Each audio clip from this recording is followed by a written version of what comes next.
thank you so much for joining our second session of the day on the research track on rethinking anti-money laundering. You will be joined by our two speakers, Tom Kirchmaier from Copenhagen Business School and Morten Schultz from DLA Piper, who will engage in a pre-recorded discussion on how to reduce organized global crime. You are welcome to write in the chat and discuss your thoughts with each other. Thank you very much for joining this session.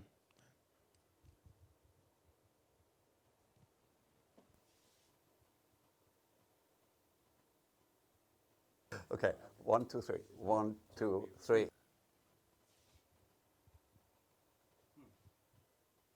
And we'll be right up with the video. 1, 2, 3. Which wins? You win, huh? Yeah. So I start.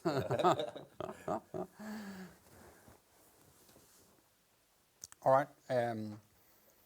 My name is Morten Schultz. I am a lawyer with the DLA Piper Denmark. I work with the financial regulatory matters, mainly for financial institutions. And as part of this, I also work with the AML and countering terrorist financing. Good. So I'm Tom Kirchmaier. I'm professor at CBS. And unlike Morten, I'm an economist, which means I like data. Morten likes words. That's what we think about lawyers, at least. But what keeps us both together is actually we're quite interested in anti-money laundering rules and ways of combating, the fallout from it. Yes, exactly. So, what is it? What is AML? Well, I think the general perception is, or the general understanding is that it's illegitimate funds that originates from crime and other illegitimate activities, and then somehow is being transformed into, you could say, legitimate funds. Yeah. That would be the broad common understanding. Well, it's quite new that we care about it. So, the first rules of the G7 was in 1989 when we started thinking about it, and it took like 10 years. We built a big bureaucracy on the back of it, which is now based in Paris and which meets twice a year in very nice places of the world.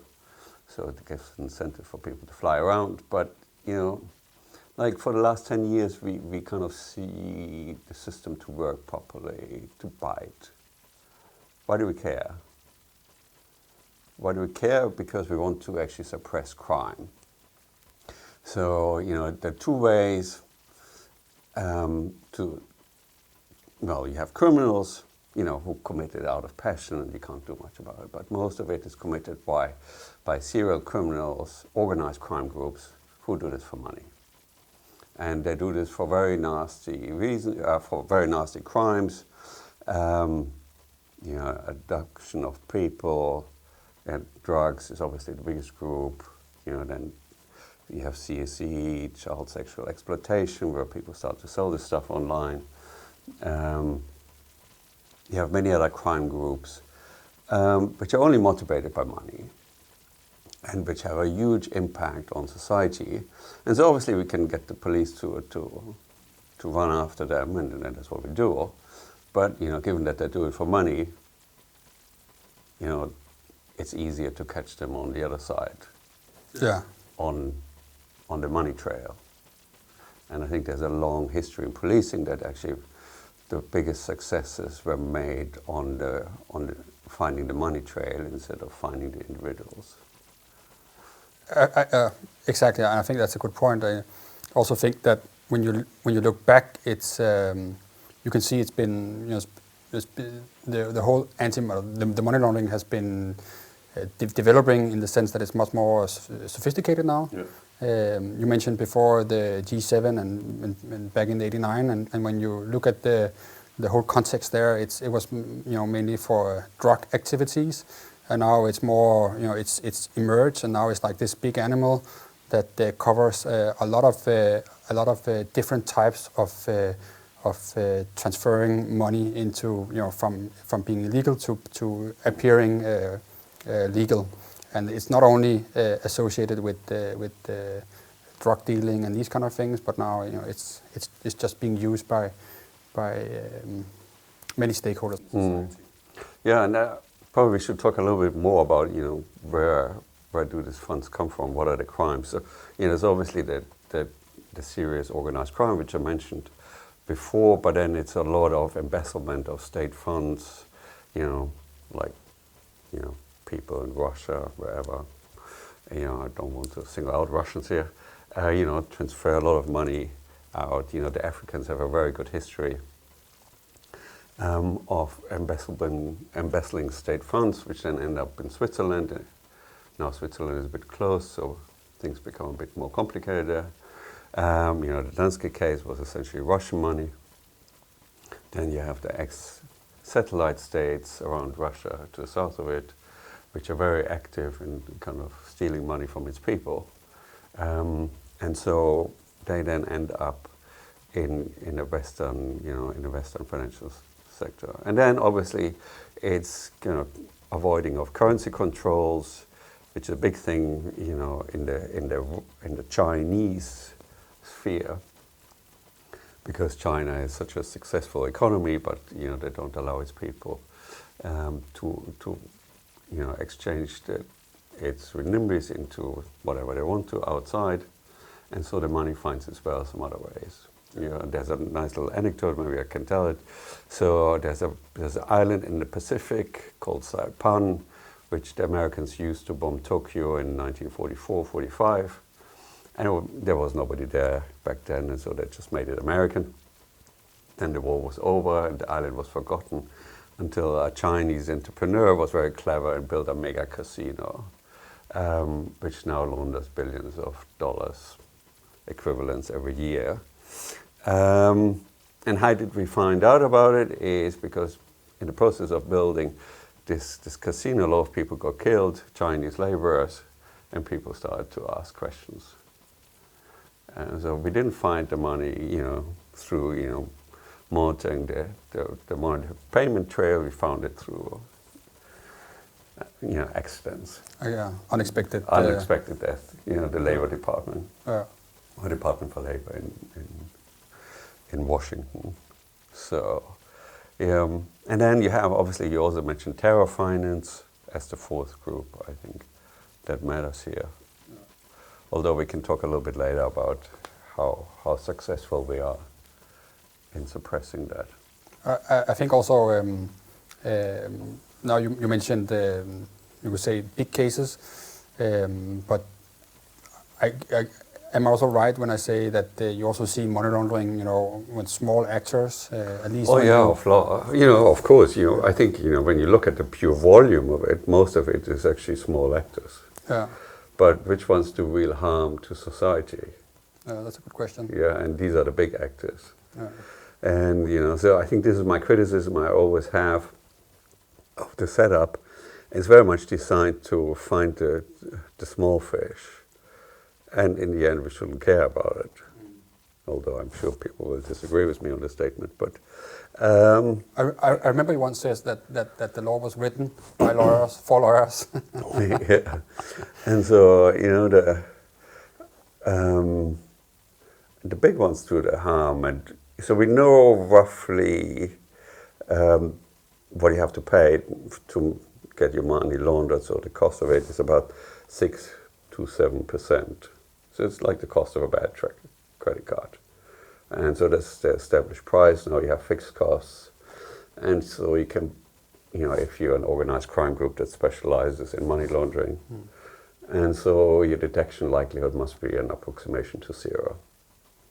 So if you're a pro, you don't expect to be caught, ever. So, I mean, with such a low cost from laundering money, yeah, that must show pretty much that the current initiative doesn't really work or work inadequately. So it doesn't really work for the big boys. Yeah. It probably works for some smaller fish people, who cheat on the tax statement or whatever. I'm told it's a hobby in Denmark, but I might be entirely wrong here. The main victim is society, the people who are victim of a crime. They pay for it. I think the direct costs of crime are quite substantial. And this is what we're trying to do, actually drive the costs of this crime up so they're less likely to commit it. And then, so you have the direct costs, obviously people who experience the harm physically themselves, and then you have the indirect costs, which are even bigger costs to society. So if you launder money, much of it, not much, or some of it will remain in the host country, like in Denmark, for example, and then it's used to buy houses, to buy a legitimate business and run them at a loss. So you and me who wants to buy a house in Copenhagen have to pay more and more every year, not because the market is efficient, is because you have these illegal actors operating in it. The London housing market is a prime example of it, where a substantial fraction of Westminster is now owned by overseas tax havens, or funds in overseas tax havens. And then, but also, the cost to legitimate business. So if you run a business and, you compete against people who just want to launder money, who make losses deliberately, you lose your company and people lose their jobs. So, you have these indirect costs which are quite substantial and often forgotten. That we can't live the way we want and that our market doesn't work anymore. So the very basic assumption of society starts to drain away. And this is why we care about it. It's not because, people have written rules, which is obviously very important, but, there's real harm to real people. This matters. Yeah, and when you look at the, framework that is available today, I would think that it would actually be possible to combat this money laundering, in the sense that it's not because the criminals that do the money laundering that they are so sophisticated that the other side of, or you could say the legal side of society cannot keep up with it. It's just a question of using what is available today, which is you could say, and given that this is for the fintech, I think that there's a big maneuver room for fintechs to come in and so to say help out on this problem, and also not becoming part of the problem.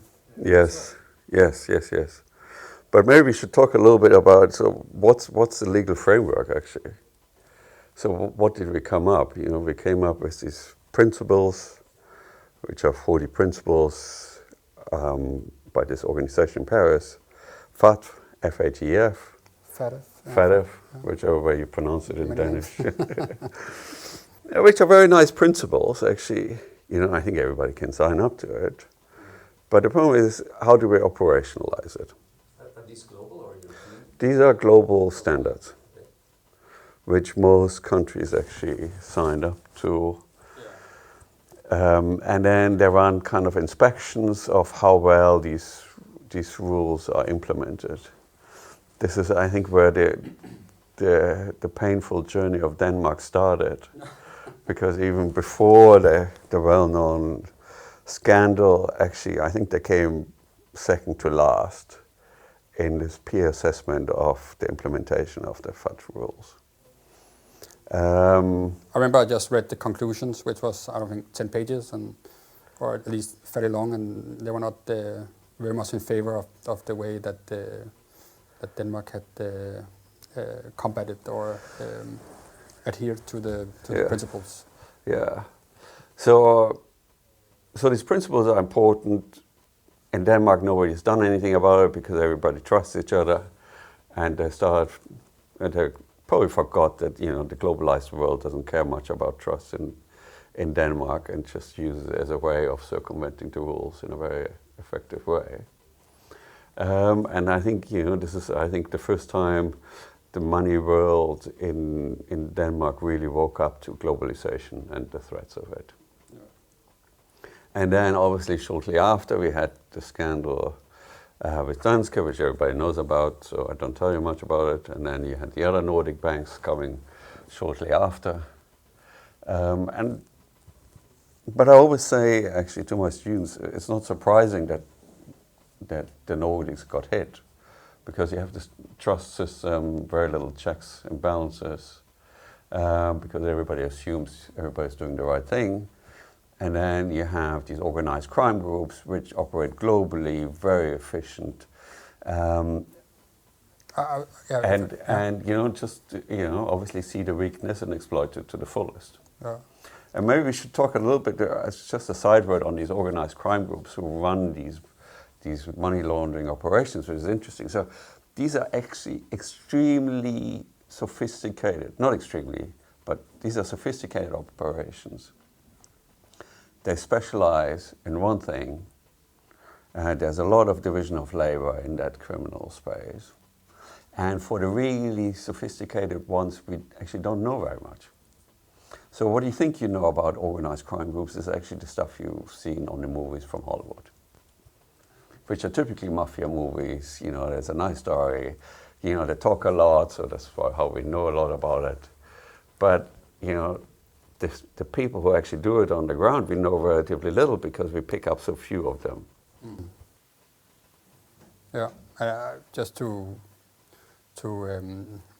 add on your comment before on trust, I think that you're right in the sense that it's a little bit the whole AML mindset and how to combat it is a little bit perhaps far away or distant from normal Danes, in the sense that that you need to be a little bit of or you need to do a little bit of policing on your customers in terms of being suspicious, obtaining information, requiring to get the adequate information, or keep asking questions if you are not satisfied with whatever explanation that you have received of any given transaction or matter. And at least I have experienced that seems that is a difficult task to explain to a lot of the, you could say, smaller actors in the business life, which are also part of the AML regulation and the obligations, which not only, the AML Act in Denmark does not only apply to the banks, but also to a number of other business types, which are not so, they're not so common with these types of rules. Mm. Yeah, I think this is an important point, because we always think, it's the bank's business to look, after the implementation of the rules. But it's not just the banks; it's also fintech, actually, fully. And then it's kind of, art dealers, leasing companies, high-end car dealers. Yeah. So everybody who deals with a lot of money has a lot of rules, and typically they forget it here in Denmark and everywhere in the world. Yeah. Because it's costly, it's painful, and why should I do it anyway? Yeah, and yeah, exactly. And when you see the development over the years, the rules have been, they are being more and more complex, with more and more obligation and duties, and the fact that you had these cases with banks or other financial institutions also kind of infected the other types of business that now they have to do, you could say, somewhat similar checks and balances, and that is quite difficult for a small entity where you perhaps have 3 or 4 employees. But, in a way, all these rules are written for a manual check, And, this is kind of the big criticism, in a way, I think you too. I think you're right that how it is being handled today is, it's rely a lot of manual processes. Yeah. Very costly, and every time you have a manual process, it's inconsistent, it's expensive, and there's no surprise that data correctly, doing your analysis, and there's no surprise that we find so little on the professional side.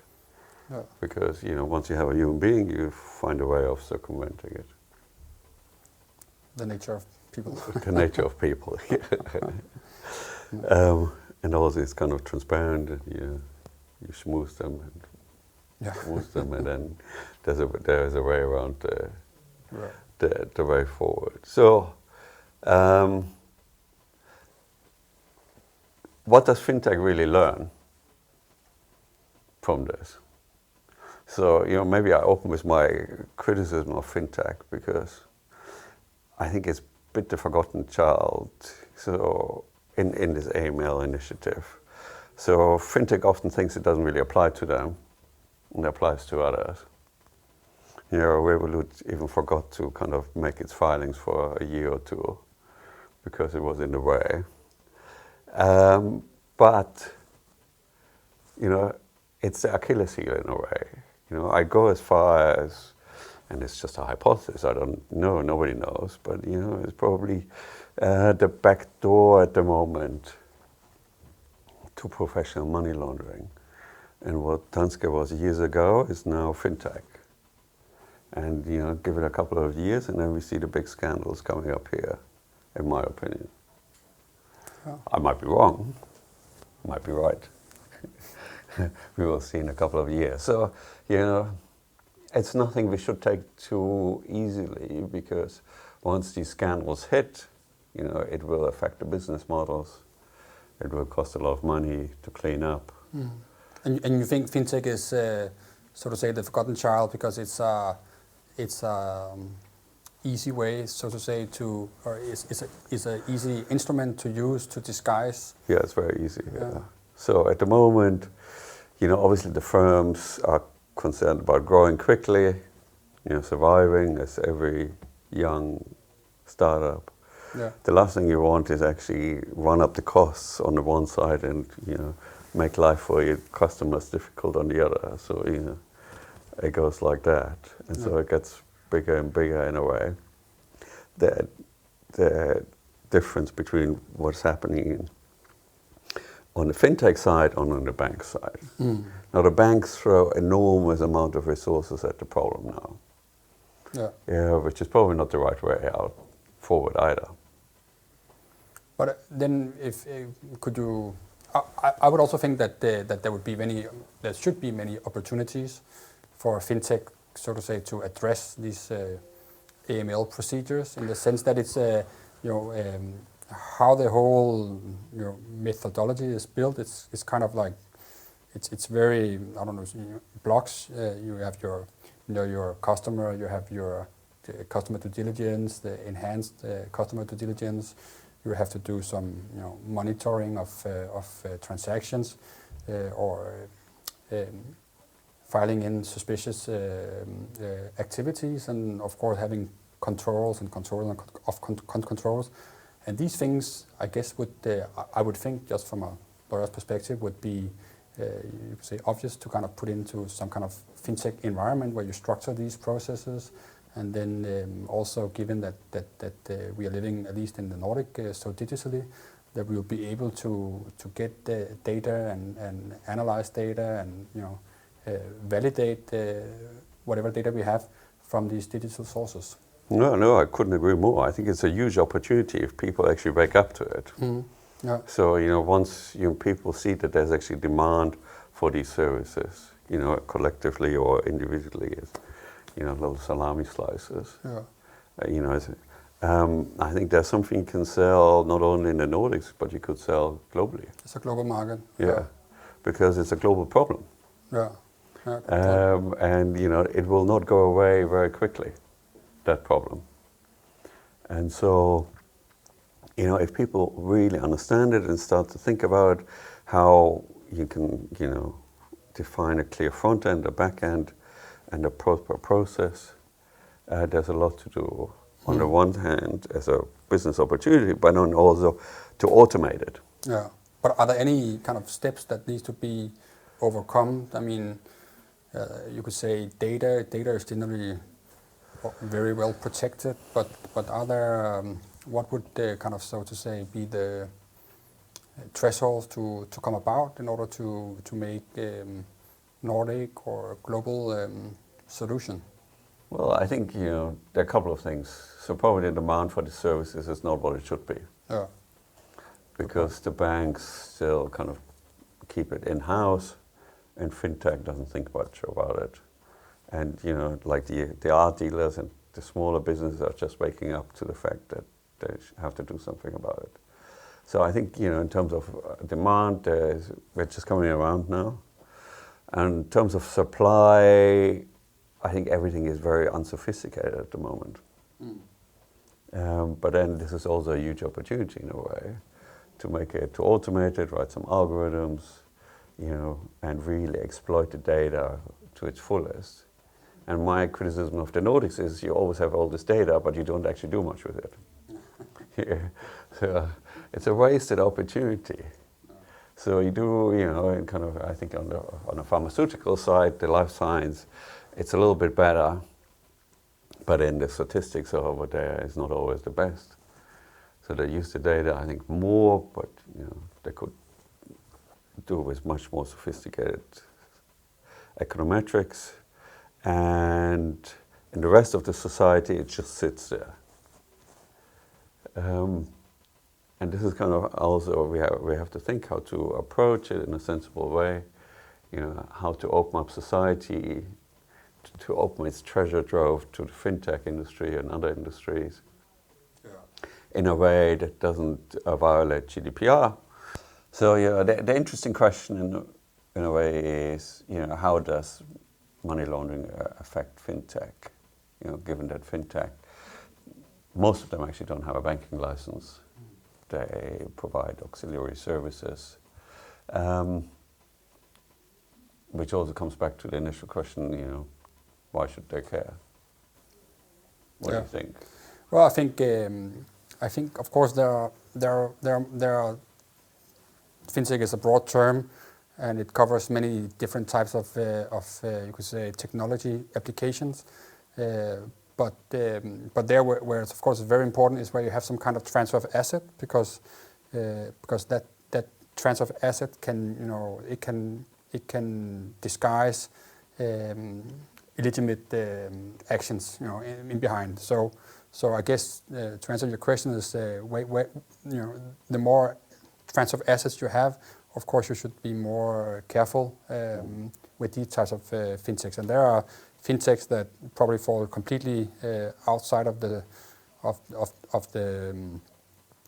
scope, in the sense that they, you know, I don't know, perhaps they only deal with personal data and they don't have any transaction involved. But then, of course, over the last year we have seen a lot of fintechs, you know, coming up with different solutions within the digital assets environment, and there, I guess the risk for money laundering would be significantly higher than in other parts of the business. But I think you could spin it even further and say actually there's a huge market for some of these auxiliary services which you need, you know, like know your customer, for example, KYC in the very beginning, or cross checks. There's a lot of things that are done, that need to be done, that are not done at the moment. Yeah. Where having an outsourced provider actually might be very helpful. Or you could go even further and says you have one that provides it for all of Denmark as a, you know, as a fintech startup. Yeah. Great opportunities. For sure, and I think that you can also take that even further and say that these, you know, process parts you can distinct on the different types of industries, in the sense that how to know your customer is most, or transaction monitoring is much different in a bank than it is auction house and these things. So there's definitely room for different types of services covering the same, you could say, product, but in different industries. No, I agree. Yeah. It's a big opportunity if people wake up to it. Yeah. And not just a cost and a pain. And would it be too much to say that the opportunity is bigger here in the Nordics because we have this more digital advancement than other places in the world? Totally. Yeah. If people wake up. But also, you know, I think society in general needs to wake up, that it needs to kind of try to solve it collectively. You know, and like everybody tries to work together to deliver on it. This idea that, this is kind of the problem of the banks, I think is wrong.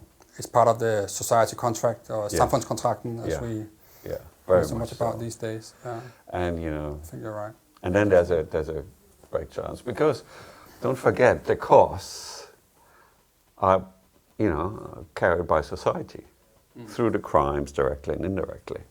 So society should have actually a huge incentive to start thinking about it instead of just pushing it away to others. Yeah. It's a bit too easy Yeah. for them. So in a sense, there's perhaps a little bit of a game theory in the sense that people are, there may be somebody who chooses to be non-compliant on the benefits of the rest of us that are trying to live off the it's rules. a bit of a prisoner's dilemma. Yeah, prisoner's dilemma, yeah. Where we're stuck in that suboptimal solution. And then, I'm also critical about some of these advisors that are floating around earning a lot of money. Not the lawyers. Of course not. It's also very easy money for some of them. Yeah. So, but obviously, I'm pretty sure some people will disagree with me on that. But that's also the pleasure of an academic, that you can say things other people can't. Well, I guess that you're right in the sense that the mindset for some smaller business is just so comprehensive that they just say, "Oh, please, somebody come help us." Yeah, no, and you're right to come back to this mindset problem, because everybody has to kind of wake up to the fact that it's everybody's problem. Yeah, exactly. And not just something you can delegate to others.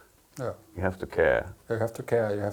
And there's a lot of responsibility associated with it as well. Yeah, the liabilities is something people forget, in terms of fines, trust. Once you have these big scandals, the banks seem to survive it very well, but you start to wonder how well a startup would survive a major scandal. Yeah. Probably their society would move away faster than from the banks. So could be, probably. Could be, yeah. And then these companies go under. Yeah. No, but I think it's fair when you summarize it in the fact that this is a really big opportunity for Copenhagen, the Nordics, and FinTech here to get its act together and start to provide solutions people need. Mm. Yeah, I can join that statement. Yeah, I agree. So FinTech is right. They're very nimble. They're fast on their feet, so they can come up with new solutions which haven't been really tested, developed yet. And so one big criticism I have of the banks and the established players is they're flocking a dead horse harder. In short, I think that the system as it is broken, but they just try to beat it even harder. And this is where I think FinTech actually has a huge opportunity, because it can start an experiment with new approaches that in particular use new technology, like data, algorithms, new process approaches, people, ideas. And this is how we then start to break it open. And this is, I think, where FinTech, compared to established players, have an edge. Do they use it? It's your judgment. I think, also, I imagine that many, could say, bigger financial institutions, they have a lot of legacy and traditions, etc. And perhaps also there's a good chance or opportunity for FinTech to redesign from the beginning, and then, sort out, map out what kind of data is available, how to use big data, analyze it, and come up with a novel solution. Thank you very much for inviting us. It was good fun. We hope to be back. Yeah, likewise. I enjoyed it. Thank you for having us.